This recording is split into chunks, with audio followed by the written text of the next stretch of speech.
No roteiro de Jesus. Quarta parte. Capítulo 49. A campanha da paz. Estabelecidos em Jerusalém, depois do Pentecostes, os discípulos de Jesus, sinceramente empenhados à obra do Evangelho, iniciaram as campanhas imprescindíveis às realizações que o Mestre lhes confiara. Primeiro, o levantamento de moradia que os albergasse. Entremearam possibilidades, granjearam o apoio de simpatizantes da causa, sacrificaram pequenos luxos, e o teto apareceu, simples e acolhedor, onde os necessitados passaram a receber esclarecimento e consolação, em nome do Cristo. Montada a máquina de trabalho, viram-se defrontados por novo problema. As instalações demandavam expressivos recursos. Convocações à solidariedade se fizeram ativas. Velhos cofres foram abertos, canastras rojaram-se de borco, entornando as derradeiras moedas, e o lar da fraternidade povoou-se de leitos e rouparia, candeias e vasos, tinas enormes e variados apetrechos domésticos. Os filhos do infortúnio chegaram em bando. Obsidiados eram trazidos de longe, velhinhos que os descendentes irresponsáveis atiravam à rua engrossavam a estatística dos hóspedes, viúvas acompanhadas por filhinhos chorosos e magricelas aumentavam na instituição, dia a dia, e enfermos sem ninguém arrastavam-se na direção da pousada de amor, quando não eram encaminhados até aí em padiolas, com as marcas da morte a lhes arroxearem o corpo enlanguecido. Complicaram-se as exigências da manutenção e efetuaram-se coletas entre os amigos. Corações generosos compareceram. Remédios não escassearam e as mesas foram supridas com fartura. Obrigações dilatadas reclamaram concurso humano. Os continuadores de Jesus apelaram das tribunas, solicitando braços compassivos que lavassem os doentes e distribuíssem os pratos. Cooperadores engajaram-se gratuitamente e formaram-se os diáconos prestimosos. Criancinhas começaram a despontar na estância humilde e outra espécie de assistência se impôs, rápida. Era necessário amontoar o material delicado em que os recém-nascidos, à maneira de pássaros frágeis, pudessem encontrar o aconchego do ninho. Senhoras abnegadas esposaram compromissos. A legião protetora do berço alcançou prodígios de ternura. E novas campanhas raiavam, imperiosas.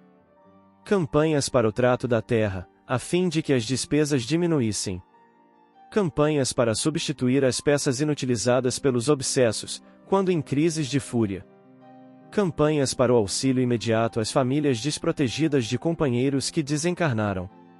Campanhas para mais leite em favor dos pequeninos. Entretanto, se os apóstolos do Mestre encontravam relativa facilidade para assegurar a mantença da casa, reconheciam-se atribulados pela desunião, que os ameaçava, terrível. Fugiam da verdade. Levi criticava o rigor de Tiago, filho de Alfeu. Tiago não desculpava a tolerância de Levi. Bartolomeu interpretava a benevolência de André como sendo dissipação. André considerava Bartolomeu viciado em sovinice. Se João, muito jovem, fosse visto em prece, na companhia de irmãs caídas em desvalimento diante dos preconceitos, era indicado por instrumento de escândalo. Se Filipe dormia nos arrabaldes, velando agonizantes desfavorecidos de arrimo familiar, regressava sob a zombaria dos próprios irmãos que não lhe penetravam a essência das atitudes. Com o tempo, graçaram conflitos, despeitos, queixumes, perturbações.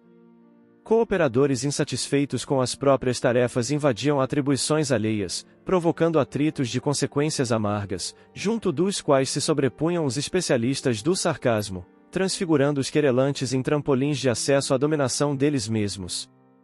Partidos e corrilhos, aqui e ali. Cochichos e arroufos nos refeitórios, nas cozinhas enredos e bate-bocas. Discussões azedavam o ambiente dos átrios. Fel na intimidade e desprezo por fora, no público que seguia, de perto, as altercações e as desavenças. Esmerava-se Pedro no sustento da ordem, mas em vão.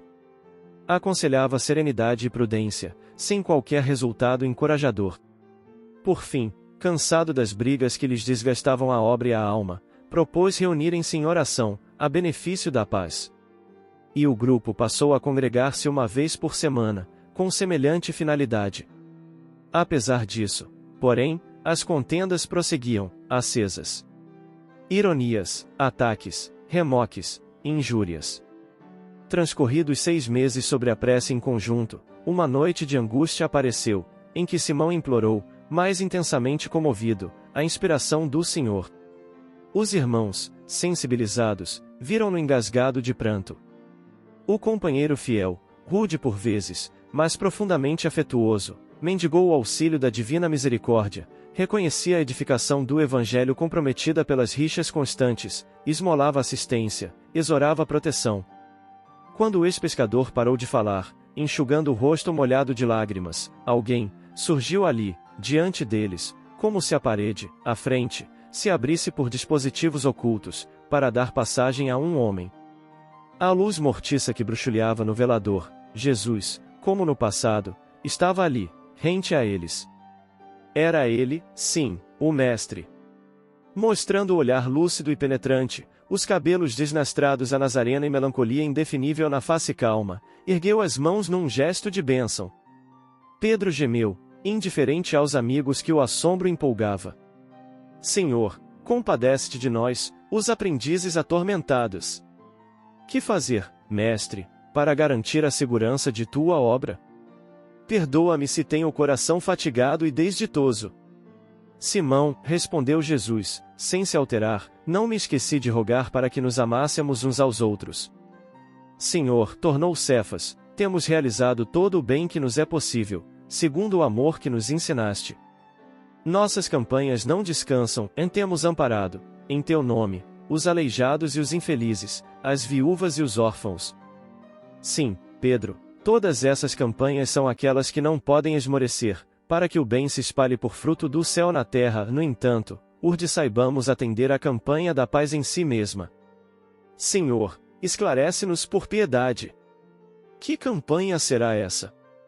Jesus, divinamente materializado, espraiou o olhar percussiente na diminuta assembleia e ponderou, triste.